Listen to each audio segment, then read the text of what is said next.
Hello बच्चों, स्वागत है आप सभी का एस क्लासेस में। इस क्लास में आप लोग देखेंगे रेलवे एनटीपीसी 2025 में जो आपका एग्ज़ाम लगा हुआ है, जिसमें आप लोग सामान्य योग्यता के प्रश्नों को लगाएंगे, जो कि इन्हीं प्रश्नों से आपके लिए बहुत से प्रश्न आपको डायरेक्ट हूबहू देखने को आपके रेलवे एनटीपीसी के क्वेश्चन पेपर में देखने को मिलेंगे। और ये जो क्लास है, ये क्लास अपनी 5th क्लास है। चलिए शुरुआत करते हैं, क्योंकि जो एग्ज़ाम है आप लोगों का वह आपका 5 जून से 23 जून के बीच अंतराल में होने जा रहा है। चलिए शुरू करते हैं और लगाते हैं अपने प्रश्नों को। पहला प्रश्न अपना है कि इससे पहले जो प्रश्न थे 1 से 21 तक, वो आपको करवा चुके हैं। वो यदि आपने नहीं देखे तो चैनल विजिट करके आप देख सकते हैं। चलिए शुरू करते हैं। निम्नलिखित में से कौन चंद्रगुप्त द्वितीय के 9 रत्नों में से एक है? क्या पूछा?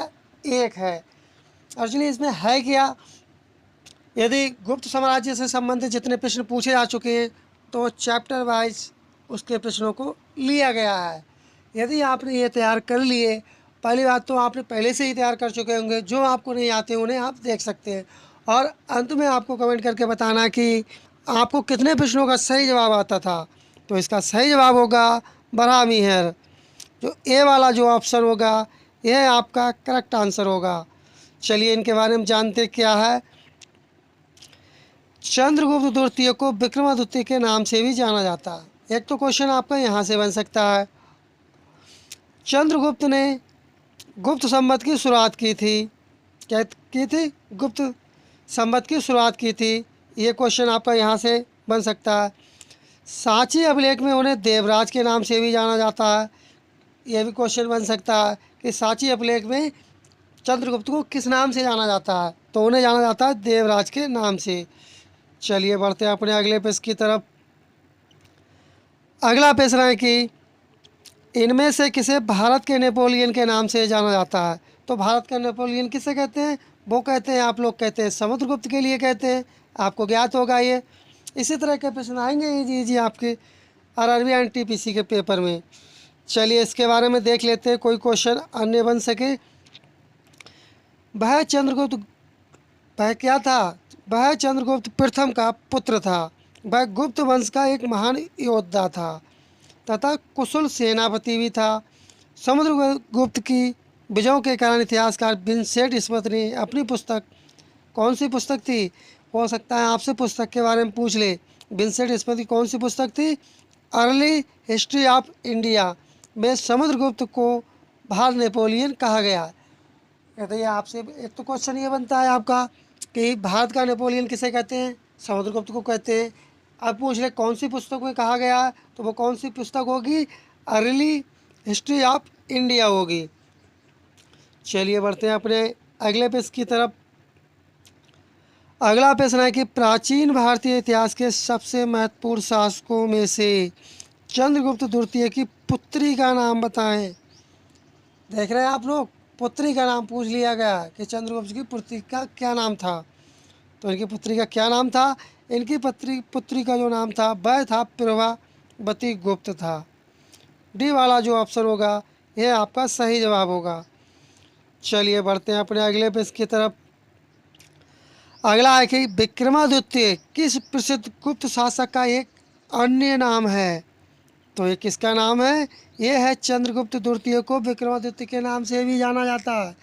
हो सकता है आपसे ये भी पूछ ले कि विक्रमादित्य के नाम से किसे जाना जाता है, तो वो जाना जाता है चंद्रगुप्त द्वितीय को। चलिए बढ़ते हैं अपने अगले पेज की तरफ।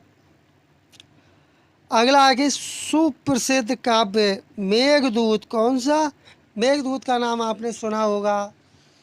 इनमें से किसकी कृति है? जो मेघदूत है वह किसकी कृति है? वह है कालिदास की। किसकी कृति है? कालिदास की कृति है। और महान कवि और नाटककार थे। और विज्ञान शकुंतलम भी किसकी है? कालिदास की है।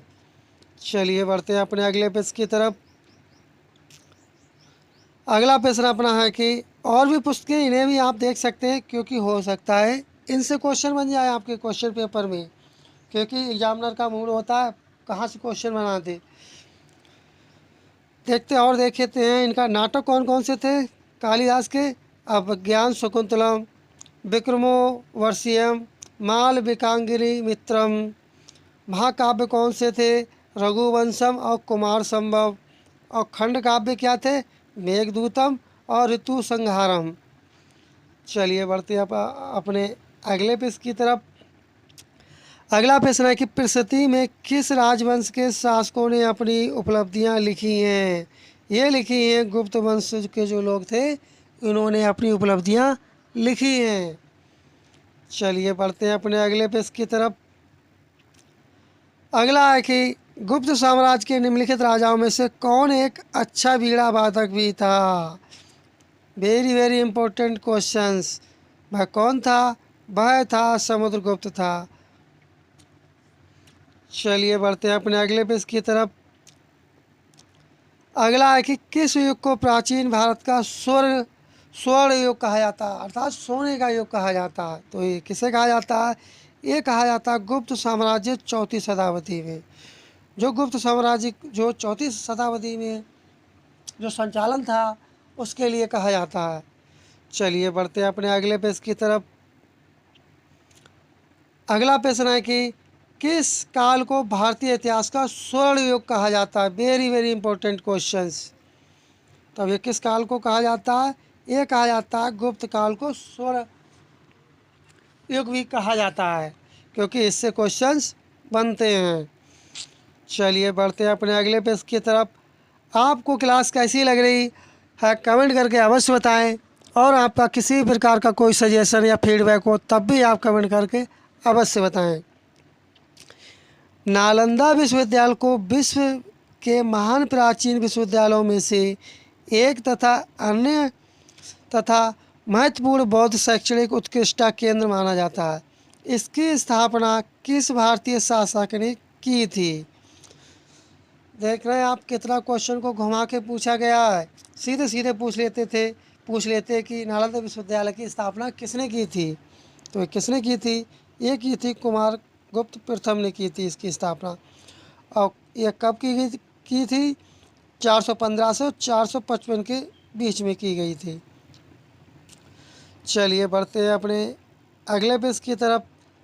अगला प्रश्न है कि चंद्रगुप्त प्रथम के बाद गुप्त साम्राज्य की बागडोर किसने संभाली थी? ये संभाली थी समुद्रगुप्त ने। चलिए बढ़ते हैं अपने अगले पेज की तरफ। अगला है कि गुप्त साम्राज्य के वास्तविक संस्थापक कौन थे? जो गुप्त साम्राज्य था, एम्पायर था, इसका रियल संस्थापक कौन था? तो ये कौन था? ये थे श्रीगुप्त थे। कौन थे? श्रीगुप्त थे। और श्रीगुप्त के बाद उसका पुत्र घटोत्कच गुप्त वंश का शासक बना। आपसे पूछ ले कि श्रीगुप्त के बाद में गुप्त साम्राज्य का शासक कौन बना था? वह बना था घटोत्कच बना था। चलिए बढ़ते हैं अपने अगले पेज की तरफ।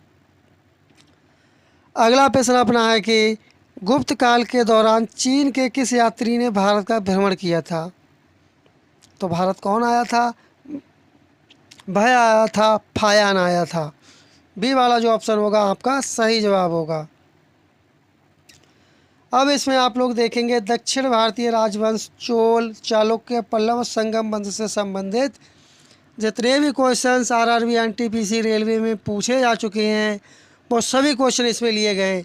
इनसे आपको ये देखना है कि किस तरह के प्रश्न पूछे गए थे, और जहां आपकी तैयारी में कुछ कमी हो तो इसके आधार पर आप कर सकते हैं। और इसी क्लास से भी आपको बहुत सारे क्वेश्चंस आपके डायरेक्ट आपके एनटीपीसी के पेपर में आपको देखने को मिलेंगे। चलिए शुरुआत करते हैं। तो इसमें क्या पूछा गया कि चोल शिलालेख से उल्लिखित गुरुकुल के अनुरक्षण हेतु प्रदान की गई भूमि को डैश कहा जाता था? तब ये कहा जाता था? यदि आपको जवाब आ रहा कमेंट करके बताएं क्या कहा जाता था। तब इसे क्या कहा जाता था? चोल शिलालेख में उल्लिखित गुरुकुल के अनुरक्षण हेतु प्रदान की गई भूमि को साला भोग कहा जाता था। क्या कहा जाता था? साला भोग कहा जाता था। इस तरह के प्रश्न पूछते हैं एग्जामिनर। चलिए बढ़ते हैं अपने अगले पेज की तरफ। अगला है कि डैश होयसल साम्राज्य की राजधानी थी। होयसल साम्राज्य था, इसकी राजधानी क्या थी? इसकी राजधानी थी द्वार समुद्र। क्या थी? द्वार समुद्र थे। और होयसल वंश की स्थापना किसने की थी यदि आपसे पूछ ले तो ये की थी विष्णुवर्धन ने की थी। चलिए बढ़ते हैं अगले पेज की तरफ। अगला प्रश्न है कि दिए गए विकल्पों में से किस राजवंश ने दक्षिण पूर्व एशिया में शिपिंग उद्यम स्थापित किए थे? कौन से? शिपिंग। तो ये किसने स्थापित किए थे? ये किए थे चोलों ने किए थे, चोल वंशों ने किए थे। और किस किस नदी पे थे? पेन्नार और कावेरी नदियों के बीच में पूर्वी समुद्री तट पर स्थित था। चलिए बढ़ते हैं अपने अगले पेज की तरफ। अगला है कि राजा सिंह विष्णु डैश वंश के संस्थापक थे। जो राजा विष्णु थे वे किस वंश के संस्थापक थे? वो थे पल्लव वंश के संस्थापक थे, क्योंकि वंश के संस्थापक से संबंधित क्वेश्चंस बनते हैं। चलिए बढ़ते हैं अपने अगले पेज की तरफ। पुलकेशन प्रथम और पुलकेशन द्वितीय नामक शासक डैश से संबंधित थे। तो ये कौन से वंश से संबंधित थे? ये संबंधित थे चालुक्य वंश से। चलिए बढ़ते हैं अगले पेज की तरफ। अगला प्रश्न है कि पुलकेशन द्वितीय किस राजवंश का सर्वाधिक प्रख्यात था? तो किसका था?